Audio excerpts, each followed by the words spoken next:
Assalamualaikum warahmatullahi wabarakatuh. Waalaikumsalam warahmatullahi wabarakatuh. Maaf saya ganggu waktunya sebentar. Ya, tidak apa-apa. Ini saya ada tugas sebagai CGT. Saya mau mewawancarai Bapak. Ya, silakan. Elvira. Baik Pak. Mulai saja ya Pak ya? Ya, silakan. Pertanyaan saja Pak ya? Iya. Yang pertama saya mau menanyakan dengan Bapak. Menurut Bapak, ada tidak ketika mengidentifikasi kasus-kasus yang merupakan dilema etika atau rujukan moral di sekolah saat ini yang Bapak Ya, sebenarnya ada Bu. Ya, coba. Ada mungkin satu contoh lah kayak apa sebenarnya. Ya, misalkan seperti kalau di sekolah kita itu seperti ketika anak mencontek seperti itu Pak. Mencontek dan mereka banyak yang tidak memiliki moral, misalkan ketika mereka dalam berbicara kurang sopan seperti itu Pak. Ya. Baiklah Bu Elvira, saya sebagai yang dituakan sebagai kepala SMP 1 Jagung Lampung Timur. Ya, pertama saya ucapkan terima kasih atas kehadiran Ibu untuk mewawancarai saya kaitan dengan itu kegiatan guru penggerak ya. Dan saya sampaikan bahwa guru penggerak di SMP kita ini cukup banyak. Mudah-mudahan dengan banyaknya guru-guru penggerak ini bisa memberi motivasi kepada yang lain, memberi contoh yang lebih baik demi kemajuan daripada sekolah kita untuk yaitu bersama-sama membina anak kita supaya cita-cita daripada anak bisa yaitu tercapai sesuai dengan yaitu harapan kita bersama. Baiklah, tadi Ibu menyampaikan bagaimana untuk mengidentifikasi kasus-kasus yang merupakan dilema etika atau rujukan moral. Jadi namanya anak sekolah, namanya anak belajar itu tentunya ya bisa dikatakan belum sempurna 100% lah, perlu bimbingan didikan.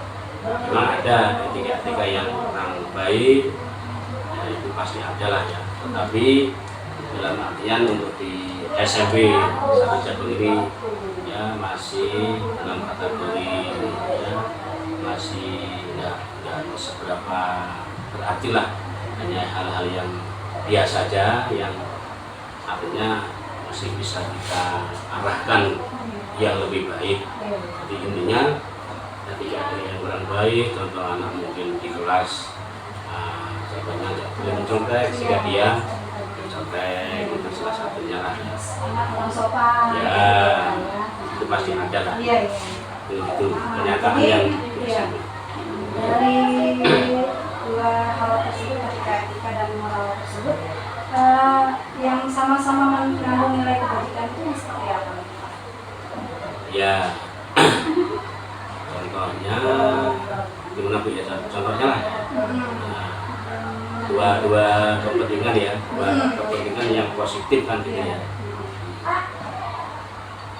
Jadi setiap di dunia pendidikan, di lembaga pendidikan yang semula saya sampaikan pasti ada masalah-masalah yang terjadi, baik sengaja atau tidak sengaja, itu pasti ada. Tetapi sekolah tetap mencari solusi. Antaranya kasus-kasus yang seperti itu ya kita di situ ada gurunya, ya gurunya itu yang menangani. Jadi langkah-langkahnya itu gurunya dulu yang menghadapi anak. Kalau toh nanti mungkin nggak tuntas maka bisa naik ke wali kelas.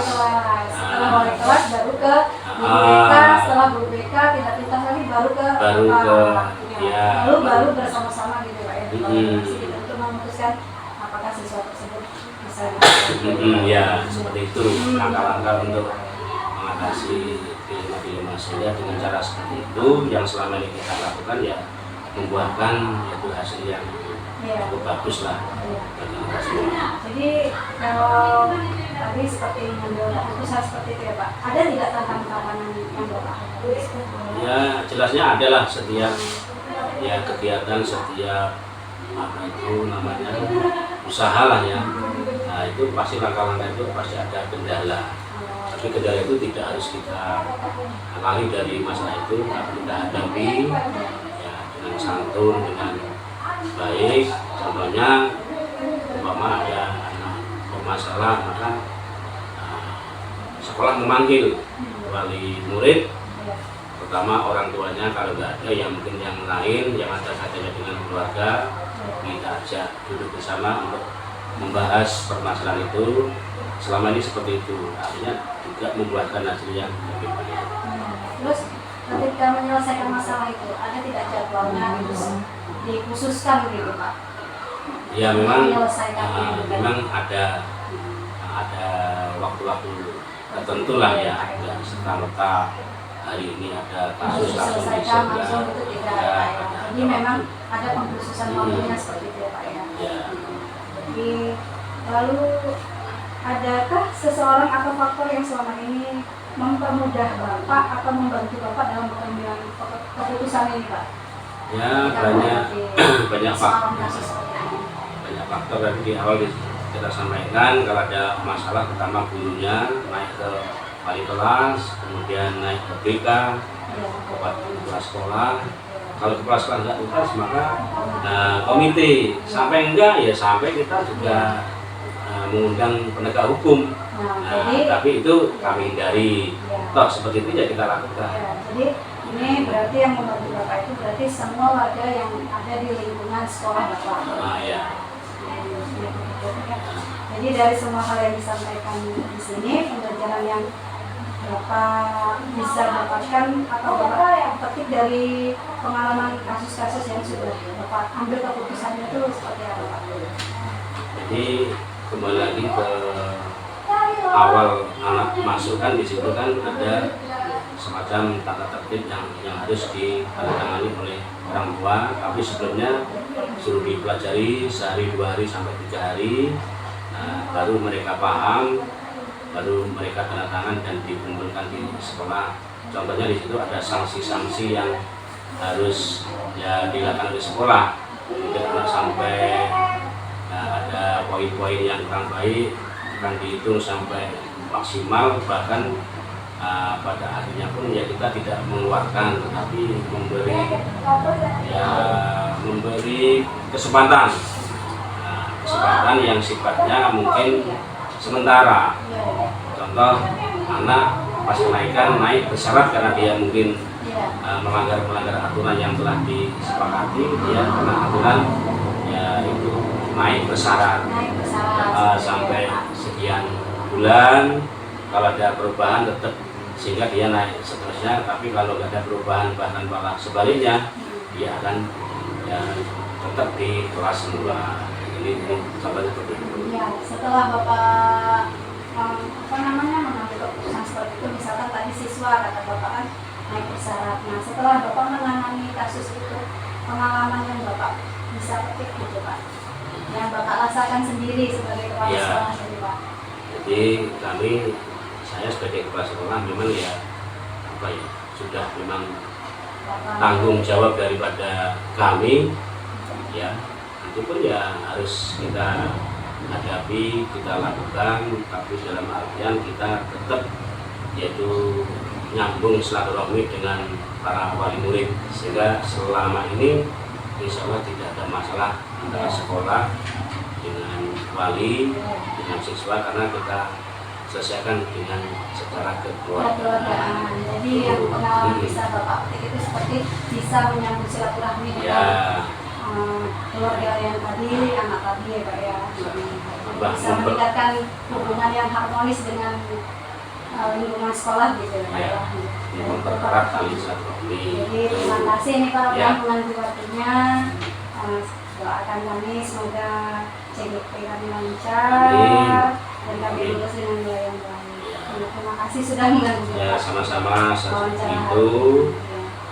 Jadi yang saya sampaikan tadi memang apa adanya yang ada di sekolah yang kami lakukan bersama-sama, sehingga hasilnya satu tetap tercipta kebersamaan untuk menangani apapun yang terjadi di sekolah, sehingga membuahkan hasil yang cukup bagus lah dengan cara kekeluargaan, dengan kebersamaan. Terima kasih Bu Elvira. Terima kasih banyak Pak. Mudah-mudahan bisa memberi motivasi yang lain. Sama-sama Pak. Mudah-mudahan di akhir juga sesuai dengan tema kita itu visi kita diantaranya yaitu mencetak siswa-siswi yang berakhlak mulia dan besar. Amin, amin, amin. Terima kasih banyak ya Pak Ya, ya. sama-sama. Assalamualaikum warahmatullahi wabarakatuh. Waalaikumsalam. Terima kasih ya Pak.